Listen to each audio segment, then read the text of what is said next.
Welcome back guys, this is Kuldeep from exam select. Hope so you are doing well. आज के हम lecture में discuss करेंगे e governance. ये लेक्चर स्टार्ट होने से पहले आपको बता दें, यह कंप्यूटर सीरीज का हमारा कंप्लीट कोर्स होने वाला है, जिसमें हम MPPSC मेंस पेपर थर्ड में जो यूनिट 4 में कंप्यूटर को मेंशन किया गया है उसको कंप्लीटली कवर करेंगे। तो अगर आप बाकी के सभी लेक्चर्स पहले के देख चुके हैं तो चलिए शुरू करते हैं आज का लेक्चर।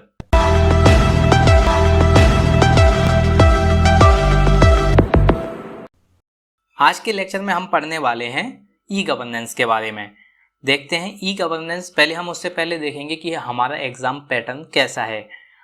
MPPSC में प्रीलिम्स होता है जो कि 2 पार्ट में होता है। पहला होता है आपका जनरल स्टडीज ऑब्जेक्टिव, यानी कि इसमें आपको GK GS पूछी जाती है, MP से रिलेटेड GS पूछी जाती है। सेकंड हमारा होता है जनरल एप्टीट्यूड टेस्ट, जो कि मैथ्स होता है, रीजनिंग होता है। ये दोनों 200 मार्क्स के होते हैं। फिर आता है आपका मेंस, जिसमें कि पेपर फर्स्ट होता है, सेकंड होता है, थर्ड, ये 300 नंबर के होते हैं तीनों। उसके बाद आता है आपका फोर्थ पेपर, ये 200 मार्क्स का होता है। फिर आता है हिंदी का जो 200 मार्क्स का होता है। और फिर आता है ऐसे राइटिंग आपको हिंदी में करनी होती है, जो कि 2 आवर्स का होता है। याद रखिए इसकी टाइम लिमिट अलग है, इसके 2 आवर्स है, बाकी सभी की 3 आवर्स है, और ये 100 मार्क्स का होता है। MPPSC फिर इंटरव्यू लेता है जो कि आपका 175 मार्क्स का होता है। हम जो पढ़ने जा रहे हैं वो इस स्टडीज ये थर्ड वाले पेपर में यूनिट 4 में मेंशन किया गया है कंप्यूटर को, और उसको हम कंप्लीटली कवर करेंगे। चलिए देखते हैं ई गवर्नेंस क्या होता है। ई गवर्नेंस क्या होता है आपको पता ही होगा। हमारे देश में जो विकास हो रहा है, डेवलपमेंट हो रहा है, तरक्की हो रही है, लोग आगे बढ़ते जा रहे हैं। जिस तरीके से डेवलपमेंट हो रहा है, हर साल दर साल क्या हो रहा है, उसमें बढ़ोतरी हो रही है। आपने देखा होगा पहले आप 3G चलाते थे, आप 4G चलाते हैं, उससे पहले 2G चलाते, उससे पहले सिम ही चलती थी, वही काफ़ी था, क्योंकि पहले इंटरनेट था नहीं, मोबाइल भी नहीं थे ऐसे कि इंटरनेट चलता था। सबसे पहले इंटरनेट कंप्यूटर में ही चला है। तो हम दिन ब दिन तरक्की कर रहे हैं, और हर एक कंट्री पूरे वर्ल्ड में क्या कर रही है, डेवलपमेंट कर रही है किसी भी चीज़ को लेकर। और डेवलपमेंट में काफ़ी ज़्यादा रोल होता है ई गवर्नेंस का।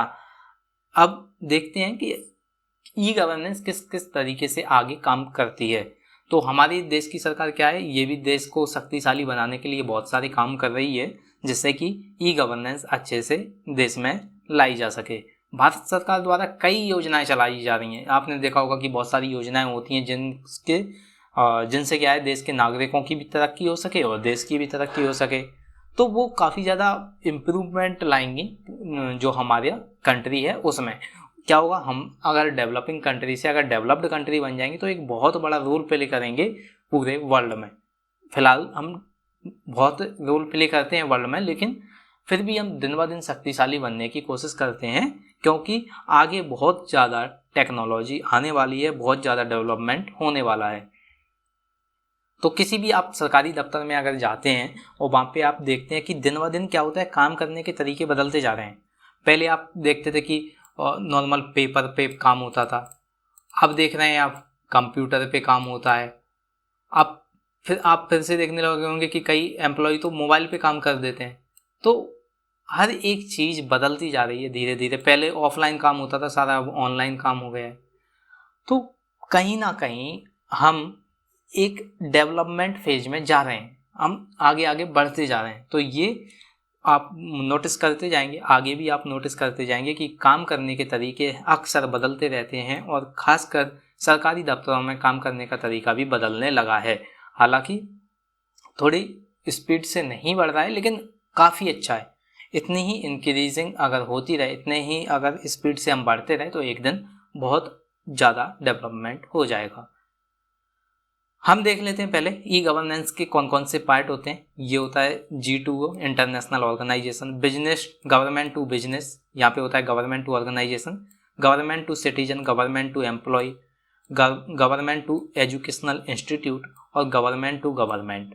तो इन सभी को हम आगे डिस्कस करेंगे, क्लियरली डिटेल में डिस्कस करेंगे। पहले हम सबका ओवरव्यू लेते हैं। ई शासन क्या है, यानी कि ई गवर्नेंस क्या है।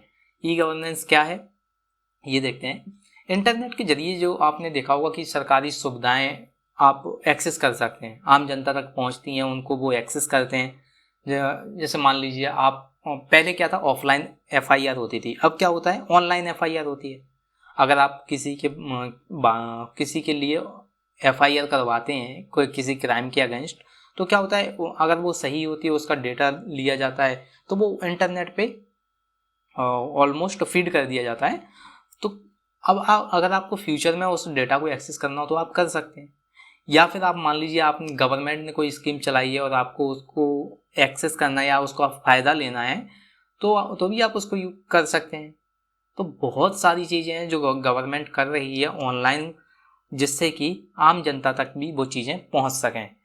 ई गवर्नेंस यानी कि ई शासन लोगों को शासकीय सेवाएं और महत्वपूर्ण सूचनाएं इंटरनेट के जरिए मुहैया करवाती है। अब क्या है, जो भी शासन है हमारी, ई गवर्नेंस के माध्यम से शासकीय सेवाएं, जो भी गवर्नमेंट सेवाएं होती हैं, सर्विसेज होती हैं और इंफॉर्मेशन होती है, इम्पोर्टेंट इन्फॉर्मेशन, वो गवर्नमेंट इंटरनेट के माध्यम से हम तक पहुंचाती है।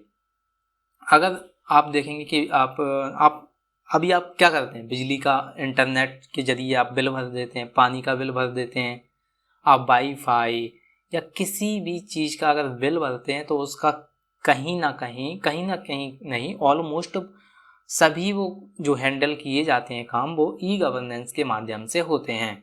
तो इसका मतलब है कि ई गवर्नेंस के माध्यम से आप इंटरनेट और पानी का बिल भर पा रहे हैं या लाइट का बिल। ई गवर्नेंस की फुल फॉर्म क्या होती है ये देख लेते हैं। ई गवर्नेंस का पूरा नाम होता है इलेक्ट्रॉनिक गवर्नेंस। ई का मतलब होता है इलेक्ट्रॉनिक गवर्नेंस, ये ई गवर्नेंस का फुल फॉर्म होता है। ई शब्द का मतलब इलेक्ट्रॉनिक होता है, आपको बेसिकली पता ही होगा, लेकिन हम सब कुछ कवर करते चलेंगे।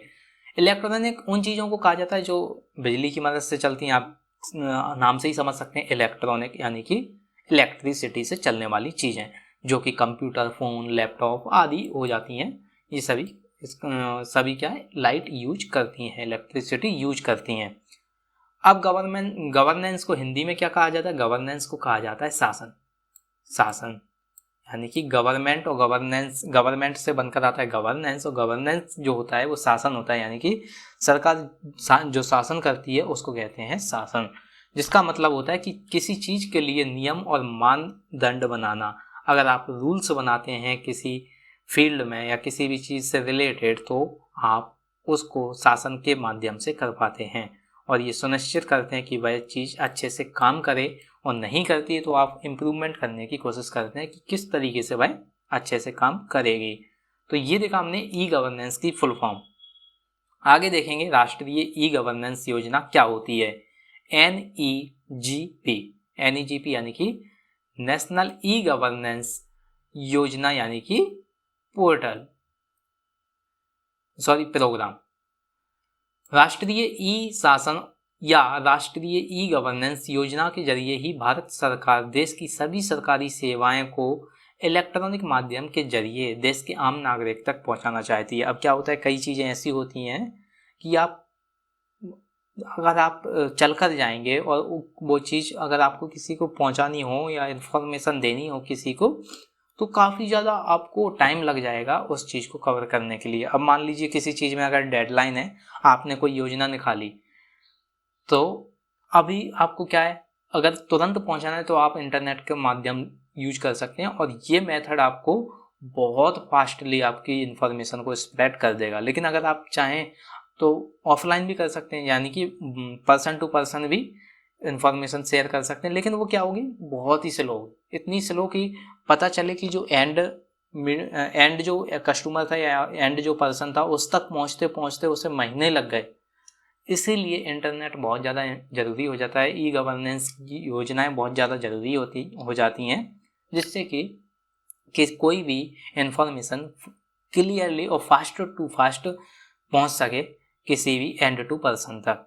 अब जितनी जल्दी इंफॉर्मेशन यानी कि जानकारी पहुंचेगी जो नागरिक होंगे देश के, तो क्या होंगे, वो उस तरीके से एक्सेस कर पाएंगे। अभी हम एग्जांपल ले लेते हैं, अभी क्या चल रहा है, लॉकडाउन चल रहा है, देश में लॉकडाउन चल रहा है। अब ये लॉकडाउन अगर सोचो आपको ऑफलाइन पता चलता तो क्या आप जैसे 5 दिन का या संडे का 1 दिन का लॉकडाउन मानते, संडे को लॉकडाउन है, ये घोषणा की गई शनिवार को, सैटरडे को ये घोषणा की गई कि संडे को आपका लॉकडाउन रहेगा, तो क्या आप संडे तक मतलब 24 घंटे में, और 24 घंटे तो होंगे नहीं क्योंकि उसमें नाइट भी आ जाती है, तो क्या आप उस टाइम में हर एक पर्सन तक वो न्यूज स्प्रेड कर सकते हैं कि संडे को लॉकडाउन हो? नहीं, उसके लिए आपको ई गवर्नेंस की हेल्प लेनी पड़ेगी कि जिससे कि इंफॉर्मेशन जो आम या दूर दराज के लोग हैं उन तक उसी सेम डे में पहुंच सके। इसीलिए ई गवर्नेंस या ई शासन का काफ़ी ज़्यादा योगदान है इस चीज़ में कि हम किसी भी चीज़ को जल्दी से एक्सेस कर पाएँ। इस योजना को साल 2006 में शुरू किया गया था, ये आपको देखना है, ये बैकग्राउंड में अगर आप लिखना चाहें कि अगर आपसे पूछा जाए कि ई गवर्नेंस को कब शुरू किया गया था तो 2006 में शुरू किया गया था। हालांकि इसका तब कुछ महत्वपूर्ण रोल रहा नहीं है क्योंकि तब इसमें डेवलपमेंट हुआ ही नहीं था। अभी आप देखें कि 10 साल में ही डेवलपमेंट हुआ है लास्ट, उससे पहले कुछ भी डेवलपमेंट नहीं था। अभी तक सरकार इस योजना के लक्ष्यों को पाने में काफ़ी हद तक कामयाब हो गई है, लेकिन अभी बहुत ज़्यादा हमें काम करना होगा जिससे कि योजनाएं बहुत अच्छे तरीके से काम कर पाएँ।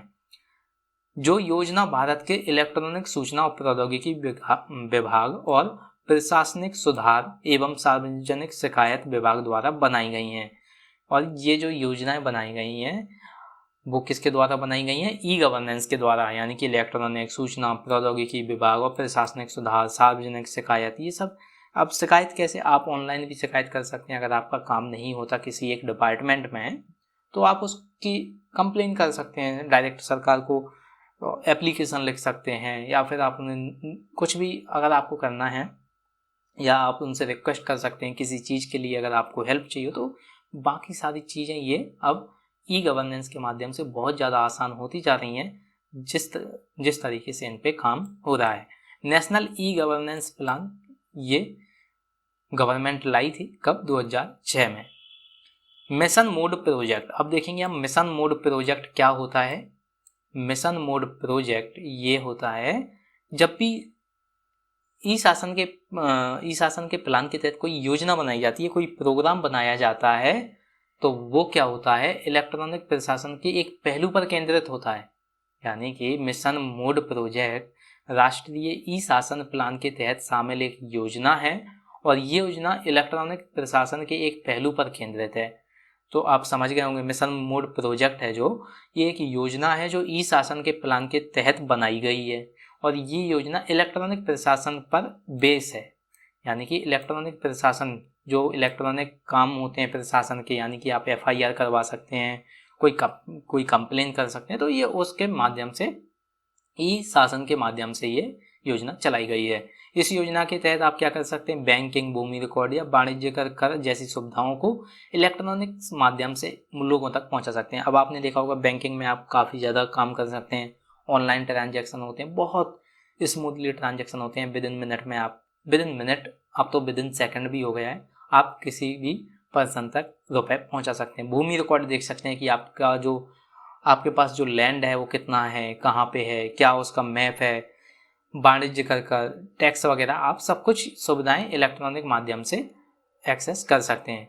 मिशन मोड प्रोजेक्ट में 31 मिशन शामिल है। हालांकि हमें ये नहीं देखना कि ये 31 मिशन कौन से हैं, लेकिन आपको इतना पता होना चाहिए कि 31 मिशन शामिल हैं जिन्हें राज्य, केंद्रीय और एकीकृत परियोजनाओं के रूप में वर्गीकृत यानी कि क्लासिफाइड किया गया है, जिनके बारे में हमने जानकारी नीचे दी हुई है। आगे आपको जानकारी मिलेगी।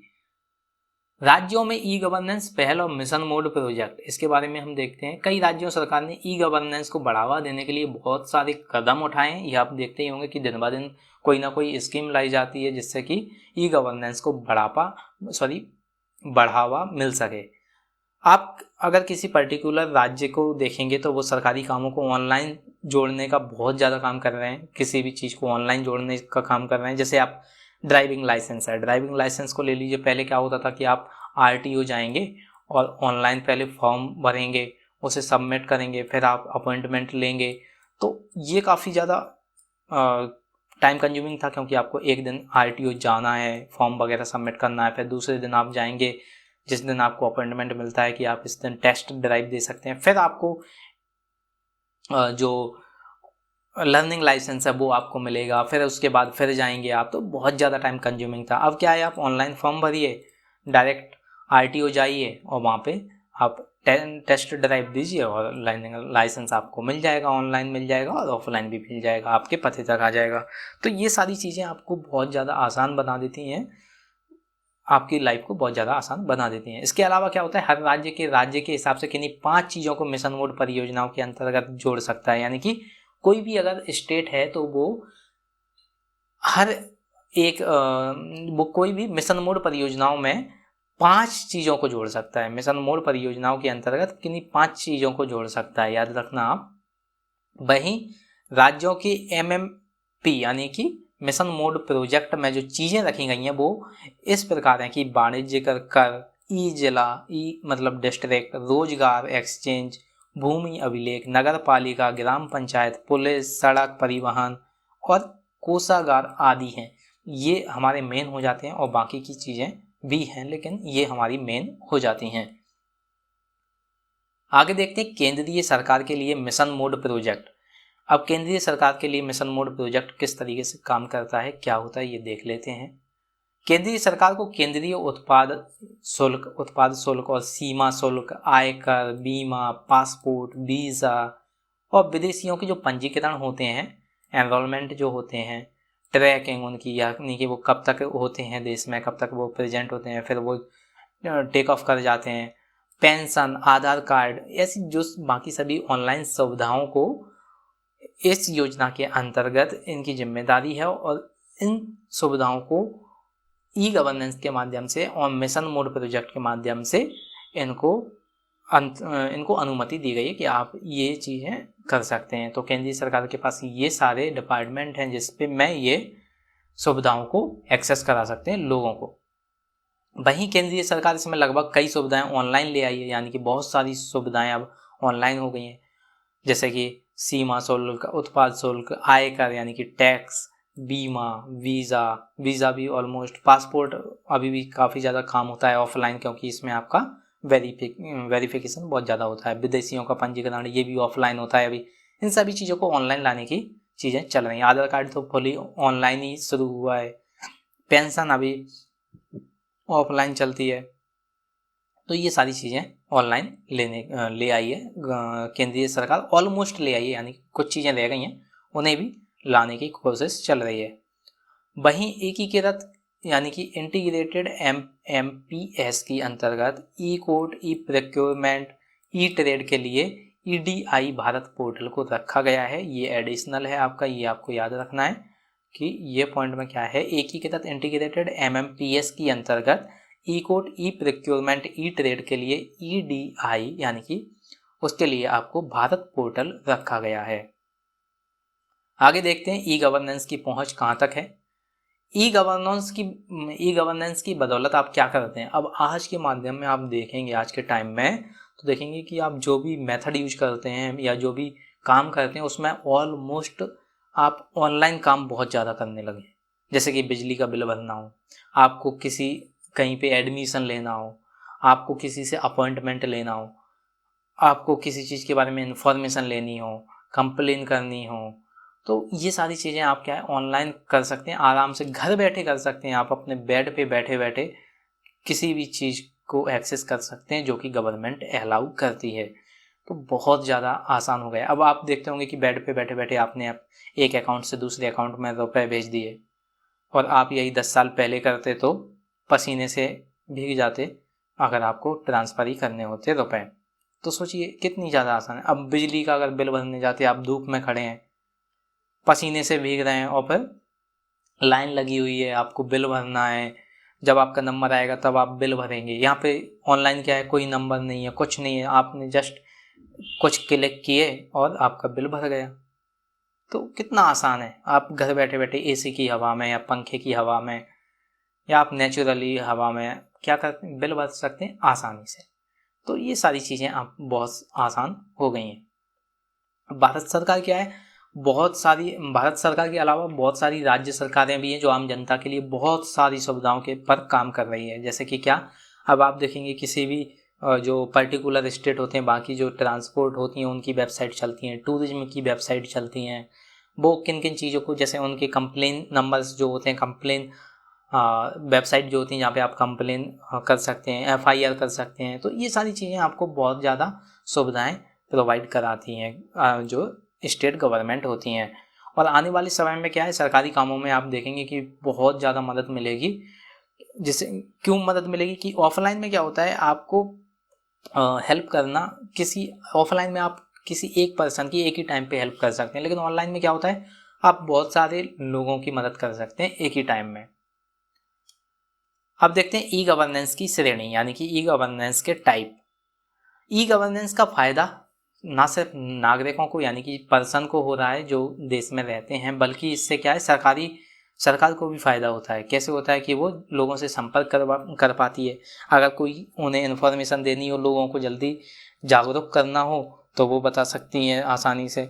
अगर कोई मान लीजिए कोई विपदा आ जाती है और उन्हें अलर्ट करना हो लोगों को, तो अब अलर्ट बहुत जल्दी कर दिया जाता है लोगों को, क्योंकि आप बहुत सारे मेथड हैं जिनसे आप उनको अलर्ट कर सकते हैं, मैसेज कर सकते हैं, मीडिया का आप यूज कर सकते हैं।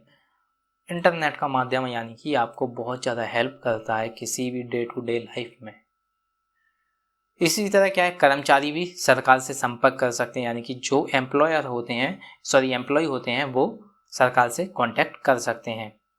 अब हम देखते हैं कि कौन कौन किस किस तरीके से संपर्क करता है। इसमें हम आगे पढ़ेंगे कि कौन किस किस तरीके से किससे संपर्क करता है। पहला हम देखेंगे G2G यानी कि गवर्नमेंट टू गवर्नमेंट। ये आप देखेंगे G2G का मतलब होता है गवर्नमेंट टू गवर्नमेंट, यानी कि सरकार से सरकार अब कांटेक्ट करेगी तो कैसे करेगी, G2G गवर्नेंस।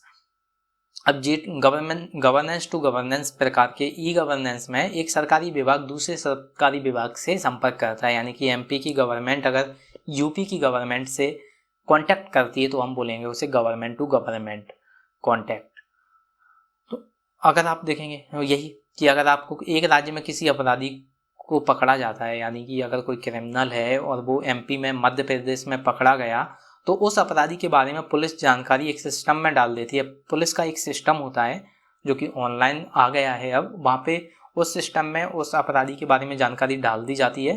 और अगर कल को अगर किसी अन्य राज्य यानी कि कोई अदर स्टेट के अन्य स्टेट की गवर्नमेंट उस अपराधी के बारे में जानकारी लेना चाहती है, तो वो इंटरनेट के माध्यम से आसानी से जानकारी प्राप्त कर सकती है, क्योंकि आपके वो सिस्टम में उसके बारे में ऑलरेडी आपने जानकारी इन्फॉर्मेशन डाल दी है, तो आप आसानी से उसे एक्सेस कर सकते हैं। अगर दूसरे शब्दों में इसे कहा जाए तो देश के हर पुलिस स्टेशन के अपराधियों के रिकॉर्ड एक जगह दर्ज होते हैं। ये हमने देखा कि यहाँ पे पुलिस का एक सिस्टम बन चुका है जो कि ऑनलाइन वर्क करता है अब सारा, तो वहाँ पे ये सारे रिकॉर्ड दर्ज किए जाते हैं। अब ऑफलाइन नहीं रखे जाते। ऑफलाइन में क्या होता था, पहले खो ही जाते थे कि कौन क्रिमिनल का डॉक्यूमेंट ही खो गए, तो अब ऐसा नहीं होता, खोते ही नहीं है। जो जिस अपराधी का रिकॉर्ड एक बार हो गया सबमिट तो हो गया, कहाँ खोएगा। जिसका इस्तेमाल किसी भी राज्य पुलिस सरकार द्वारा किया जा सकता है और इसे कोई भी एक्सेस कर सकता है, कोई भी राज्य की सरकार, कोई भी मतलब आप नहीं कर सकते, इसे पुलिस ही कर पाएगी। और किसी भी राज्य की हो, हाँ अगर किसी भी राज्य की हो तो वो कर सकती है, लेकिन आम नागरिक नहीं कर सकता। अब देखते हैं सेकंड आएगा हमारा governance to citizen. Governance to citizen यानी कि सरकार से नागरिक, सरकार नागरिक से किस तरीके से कांटेक्ट करती है। G2C यानी कि गवर्नेंस टू सिटीजन। अब इस ई गवर्नेंस को क्या कहा जाता है, गवर्नेंस टू सिटीजन। और जब एक आम नागरिक इसकी मदद से अगर ई गवर्नेंस की मदद से अगर सरकारी कामों को आसानी से पूरा कर सकता है तो उसे बोलेंगे सरकार से नागरिक तक संपर्क। यानी कि अगर कोई आम आदमी है, मान लीजिए आप एक पर्सन हैं, आप बैठे हुए हैं और आपको कोई काम करना है, तो आप इन सरकारी कामों को पूरी आसानी से कर सकते हैं। जैसे कि आपको पैन कार्ड में कोई इशू हो गया है तो आप ऑनलाइन उसको इम्प्रूव कर सकते हैं। या करेक्ट कर सकते हैं, सॉरी। और आधार कार्ड आपको बनवाना है, ऑनलाइन बनवा सकते हैं आप। तो बहुत सारे काम हो गए हैं जो आप घर बैठे आसानी से काम पूरा कर सकते हैं। अगर मान लीजिए आपको किसी बीमा पॉलिसी के बारे में जानकारी लेनी हो तो आप उसके दफ्तर जाना जरूरी नहीं है आपको कि आप उसके दफ्तर जाएं या फिर ऑफिस जाएं। आप घर बैठे आप अपने बेड पे लेटे लेटे आप उसके बारे में जानकारी ले सकते हैं। हालांकि मैं आपको बता दूं, आपको लेट के मोबाइल नहीं चलाना है कभी भी। अगर आप चलाते हैं अच्छी बात है, बट लेट के मोबाइल आपको नहीं चलाना है। ये काफ़ी नुकसानदायक होता है, हार्मफुल होता है हमारी आइज़ के लिए। तो ये आपको ध्यान रखना है। आप जब भी लेटते हैं तो या तो आप सोने के लिए लेटें, मोबाइल चलाने के लिए आप कभी नहीं लेटें। यानी कि आप जब भी मोबाइल चलाएंगे आपको बैठे हुए पोजीशन में होना चाहिए या खड़े हुए पोजीशन में। इसी तरह कोई भी व्यक्ति अगर अपना आयकर या पानी का बिल, रेल टिकट, इन विभागों में बिना टाइम गवाए अपना काम कर सकता है, अपना आसानी से काम कर सकता है। तो ये सारी चीज़ें इन विभागों में आप बहुत जल्दी काम कर सकते हैं। विदिन मिनट में आपका काम हो जाएगा और आप कहीं जाना भी नहीं पड़ेगा। तो कितना ज़्यादा मदद मिलती है आम लोगों को अब इंटरनेट के माध्यम से या ई गवर्नेंस के माध्यम से। थर्ड हम देखेंगे governance to business. Governance to business, सरकार से व्यवसाय, इसमें क्या क्या रोल होता है ये देख लेते हैं। G2B के अंतर्गत देश के व्यापारियों की ई गवर्नेंस सुविधा दी जाती है। देश के व्यापारियों को है यहाँ पे को ई गवर्नेंस की सुविधा दी जाती है, यानी कि उनको एक्सेस दी जाती है। इसका ये किस तरीके से यूजफुल होता है ये देखते हैं कि इस सुविधा के अंतर्गत व्यापारी क्या है, घर पे बैठे ही सरकारी कामों को आसानी से कर सकते हैं। कोई भी अगर उनको सरकारी काम होता है तो वो कर सकते हैं, जैसे कि ट्रेडिंग लाइसेंस बनवाना उनको। ट्रेडिंग लाइसेंस क्या होता है, जब आप किसी एक जगह से दूसरी, एक राज्य से दूसरे राज्य में अगर आप कोई सामान ट्रांसपोर्ट करते हैं तो उसको ट्रेड लाइसेंस बोलते हैं। उसके लिए आपको ट्रेड लाइसेंस होना जरूरी है, यानी कि परमिट होना जरूरी है। तो वो आप आसानी से कर सकते हैं, उसके लिए आवेदन आप आसानी से कर सकते हैं। सरकार द्वारा व्यापारों के लिए चलाई गई किसी भी योजना की जानकारी ले सकते हैं। अगर कोई आपको इन्फॉर्मेशन लेनी हो, बैट के लिए पंजीकरण करवा सकते हैं आप, यानी कि आप टैक्स जो भरना होता है गवर्नमेंट को हमें भरना होता है, सॉरी हम भरेंगे गवर्नेंस के लिए, तो वो हम भर सकते हैं घर पे बैठे बैठे और बहुत सारे काम हम आसानी से कर सकते हैं। और ऐसा करने से व्यापारियों की क्या होता है, टाइम बचता है, उनकी समय की बचत होती है। और समय बहुत ज़्यादा इम्पोर्टेंट होता है व्यापारियों के लिए, इसलिए ये चीज़ उन्हें बहुत बेहतर बनाने के लिए शुरू की गई है। और हालांकि बहुत सारे बिजनेसमैन हैं अब जो जिनका टाइम इतना ज़्यादा बचता है कि आप देखते होंगे, आप अगर कोई ऑनलाइन ऑर्डर बुक करते हैं तो आपका जल्दी से जल्दी आपका प्रोडक्ट आपके पास आ जाता है। पहले ऐसा नहीं होता था क्योंकि उसमें बहुत सारा काम करना होता था। फोर्थ देखेंगे हम गवर्नेंस टू ई मतलब एम्प्लॉय। गवर्नेंस टू एम्प्लॉय, सरकार से कर्मचारी, ये कैसे तरीके से काम करता है, तो कर्मचारी से सरकार आसानी से काम कर सकती है। यानी कि कर्मचारी को अगर कोई काम होता है तो वह आसानी से अपना काम कर सकते हैं। सरकार के किसी भी विभाग में अगर कोई कर्मचारी जुड़ा हुआ होता है, यानी कि एम्प्लॉय जुड़ा हुआ होता है, तो उस विभाग से जुड़ी जानकारी आप वेबसाइट के जरिए मुहैया करवाते हैं, यानी कि एक्सेस करवाते हैं। अगर कोई डिपार्टमेंट है और उस, जैसे मान लीजिए आपका इंडियन रेलवे है, अब उससे कोई जुड़ी जानकारी है तो उस विभाग की जानकारी आप वेबसाइट पर डाल देंगे और जो भी एम्प्लॉय होंगे वो उसको वेबसाइट से एक्सेस कर लेंगे उस इन्फॉर्मेशन को। तो कितना ज़्यादा आसान हो जाता है। तो कोई भी सरकार किसी भी विभाग से जुड़ती है, उसके कर्मचारी को अगर उनको कोई इन्फॉर्मेशन एक्सेस करवानी है तो वो, अब हमें ज़्यादा एम्प्लॉय में अगर किसी इन्फॉर्मेशन को एक्सेस करवाना है तो क्या करेंगे, हमने एक वेबसाइट बनाई, उस पर डाल दी और हमने बोल दिया कि रेगुलर आपको चेक करते रहना है। अगर कोई इन्फॉर्मेशन, मतलब डेली आपको चेक करते रहना, कोई इन्फॉर्मेशन अगर अपलोड की जाएगी तो आपको मिल जाएगी वो। तो कितना आसान हो जाता है ये, हम उनको उसी दिन वो जानकारी एक्सेस कर सकते हैं। आगे देखते हैं हम ई गवर्नेंस के फायदे, advantages of e governance. E governance के फायदे क्या क्या होते हैं, कार्य में तेजी, यानी कि कोई आप वर्क करते हैं उसमें बहुत ज़्यादा स्पीड आ चुकी है, उसमें बहुत ज़्यादा फास्ट आप काम कर सकते हैं किसी भी क्षेत्र में। जैसे कि आप बिल भरना हो, आपको बिजली का बिल भरना हो, पानी का बिल, आपको कोई कंप्लेन करनी हो, FIR करनी हो, किसी चीज़ के बारे में इंफॉर्मेशन लेनी हो, आप विदिन मिनट में आप काम कर सकते हैं और वो भी आपको कोई उसमें ये नहीं है कि आपको लाइन लग रही है या फिर आपको क्यू में खड़ा होना पड़ रहा है, नहीं, आप बिना लाइन के काम कर सकते हैं बहुत तेज़ी से। पारदर्शिता आती है, यानी कि इसमें ट्रांसपेरेंसी आती है। ये नहीं कि जैसे क्या होता है कि किसी डिपार्टमेंट में अगर आपका कोई रिलेटिव होता है तो उसका काम जल्दी कर दिया जाता है, और जिस चीज़ में गवर्नमेंट का फ़ायदा होता है या किसी पर्टिकुलर एम्प्लॉय का अगर फ़ायदा होता है तो वो क्या होता है, उस चीज़ को हमें एक्सेस नहीं करने देते थे पहले। लेकिन अब क्या है, अब तो अगर आप ऑनलाइन कर देंगे तो वही जानकारी हमें मिलेगी जो सबको मिल रही है, तो उसमें पारदर्शिता आती है। और फिर आप उसमें क्लेम भी कर सकते हैं कि इसमें ट्रांसपेरेंसी कम है, हमें ट्रांसपेरेंसी बढ़ानी चाहिए। लागत में कटौती आती है, यानी कि अब आप लेन देन करते हैं, आएंगे जाएंगे कहीं से, तो आने जाने में जो खर्च होता है, जो आप बार बार विजिट करते हैं ऑफिसेस को, उसमें खर्च होता है।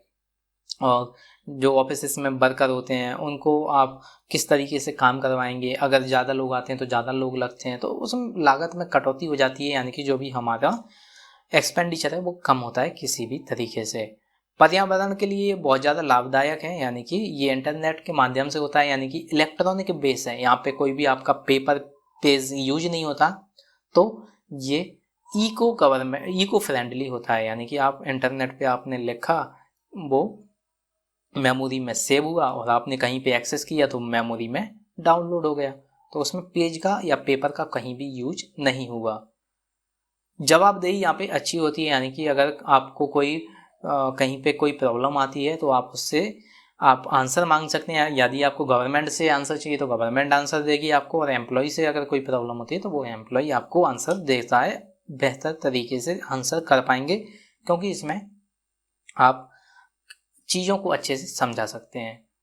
लोगों के लिए फ़ायदेमंद होती है, यानी कि आप घर बैठे अपना आसानी से काम कर सकते हैं। आप अपने घर में बैठे बैठे हज़ारों काम अब ऐसे होते हैं कि आप बैठे बैठे कर सकते हैं।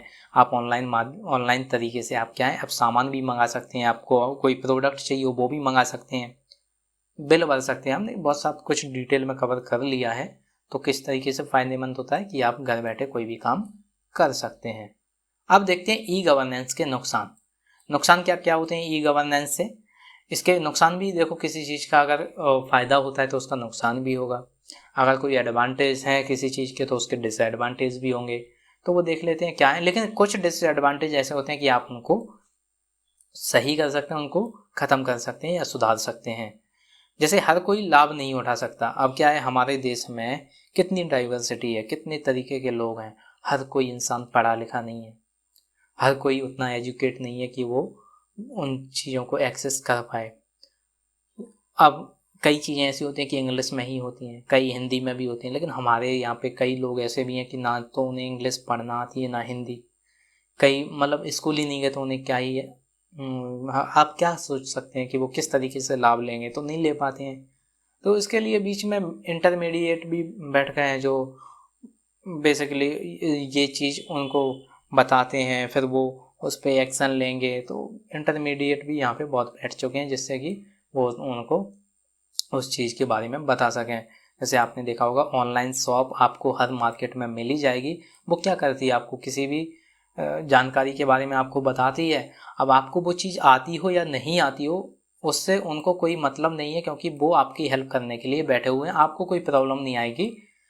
जानकारी बताना और उसको किस तरीके से करना है वो ऑनलाइन वर्कर, यानी कि ऑनलाइन जो ऑफिसेस होते हैं वो बेहतर तरीके से करते हैं। तो जो भी आपको इन्फॉर्मेशन दी जाएगी उस पर वो बेहतर तरीके से काम करते हैं। तो हालांकि लाभ उठा सकते हैं आप, लेकिन थोड़ा बहुत जानकारी होना आपको ज़रूरी है।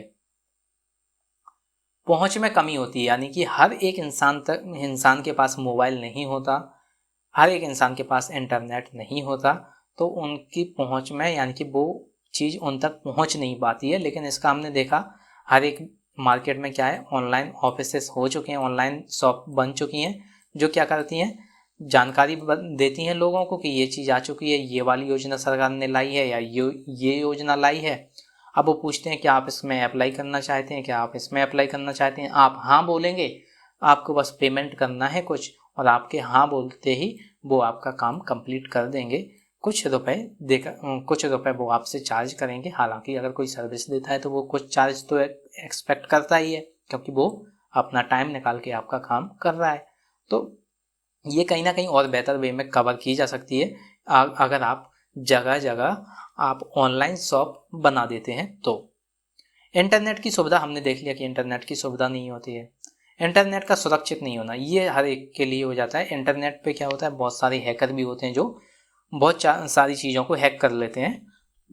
तो वहाँ पे क्या होता है, हमारा बहुत सारा डेटा सुरक्षित नहीं होता है। अब आपने देखा होगा कई थर्ड पार्टी वेबसाइट होती हैं जो आपके डेटा को एक्सेस करने की बोलती हैं, कि आपसे मांगती हैं ईमेल आईडी बताइए, अपना मोबाइल नंबर बताइए। तो आपको हर जगह फीड करने की ज़रूरत नहीं है अपना आईडी या मोबाइल नंबर। उससे क्या होता है, वो आपकी उस जानकारी को बेच सकते हैं किसी भी कंपनी को, ऑर्गेनाइजेशन को। तो ये चीज़ आपको ध्यान रखनी है कि इंटरनेट सुरक्षित तो है, हालांकि बहुत गवर्नमेंट काम कर रही है इस पर, बहुत सारे देश की सरकारें इस पर लगी हुई हैं, लेकिन हालांकि थोड़ा असुरक्षित होता है, बट किसी ना किसी वे में उसको टैकल कर लिया जाता है। यानी कि अगर आपको कोई प्रॉब्लम होती है तो गवर्नमेंट किसी ना किसी तरीके से आपको एक बेहतर सॉल्यूशन देती है, और आपको सुरक्षित होने के लिए खैर आपको इत्तला तो कर ही दिया जाता है, अलर्ट तो कर ही दिया जाता है। और फिर भी अगर असुविधा हो जाती है या फिर कोई आपत्ति हो जाती है तो सरकार उसको अच्छी तरीके से हैंडल भी करती है। ये देखा आपने ई गवर्नेंस के बारे में। और आपको अगर ये वीडियो अच्छी लगती है तो हमें फीडबैक दें। अगली वीडियो में हम कवर करेंगे web portal. So thank you for watching this video.